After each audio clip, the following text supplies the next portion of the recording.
Efforts to contain the coronavirus, flatten the curve, and prevent people from becoming sick include asking everyone to stay home, self-isolate, and avoid contact with other people, especially strangers. After all, people may be asymptomatic and not even know they're a carrier of the dangerous disease. That's all well and good, except for all of the people who aren't lucky enough to be able to avoid the public during the pandemic. Like all of the people performing essential work, fetching sustenance, or doing the other necessary tasks that lead them to leave the safety of home. The Centers for Disease Control and Prevention has been recommending the use of face masks for some time now for those who must go out in public, for whom appropriate social distancing isn't necessarily practical. The CDC also offers tips on how to make your own cloth face covering at home. It's that easy. But even with a mask, there are still risks, especially if you're wearing it or handling it wrong. One way to negate the benefit of wearing a face covering is then by touching the mask with unwashed hands. Hand washing is still one of the top techniques in our arsenal of self-care and is crucial, especially after public contact of any kind.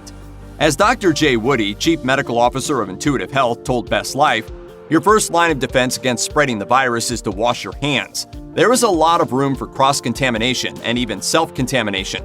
And this is especially true before and after touching your mask. So for best results, don't touch the mask by the cloth area. Remove it by the ear loops holding it in place, as demonstrated by NBC's Vicky Nguyen. You should be washing your hands first, then remove it from the back to the front. Don't touch the mask. Put it somewhere sunny because sunlight is a natural disinfectant. And afterwards, your hands aren't the only things that need washing. Cleanse the mask with hot water after each use, or pop it in the washing machine if you have a reusable cloth mask. Between uses, storing your mask in a paper bag will help keep bacteria growth to a minimum. While hand-to-mask action is the number one mask-related faux pas, there are plenty of other ways in which you can bungle the entire operation. Thankfully, most of them are easily solved by a bit of common sense. For one example, if the mask isn't covering your nose, you're doing it wrong. Why? According to Thomas Russo, chief of the Infectious Disease Division at the University of Buffalo, we often breathe partially or completely through our nose, and you can become infected by breathing viral particles. Likewise, if you're infected and your mask is down just covering your mouth, if you sneeze, then you can generate respiratory droplets in that fashion. And those droplets are the number one way the disease spreads. Wearing the mask around your neck when it's not on your face is also not a great idea, basically for the same reason we don't want to touch it after use: cross-contamination. If the mask has come into contact with any infectious particles, you are then effectively wearing a coronavirus necklace. It's also important to ensure your mask fits properly when you're wearing it, to make sure that it's actually doing its job. The CDC has already issued a warning for men with beards to be wary of the effect their bushy faces may have on masks. The more bulbous the bristles, the less likely the mask is going to be a tight fit.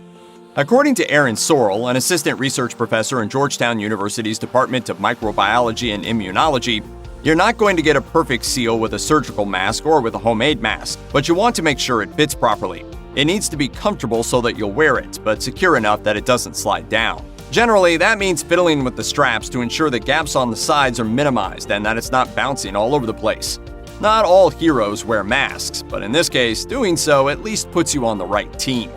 Check out one of our newest videos right here. Plus, even more grunge videos about the latest hot topics are coming soon. Subscribe to our YouTube channel and hit the bell so you don't miss a single one.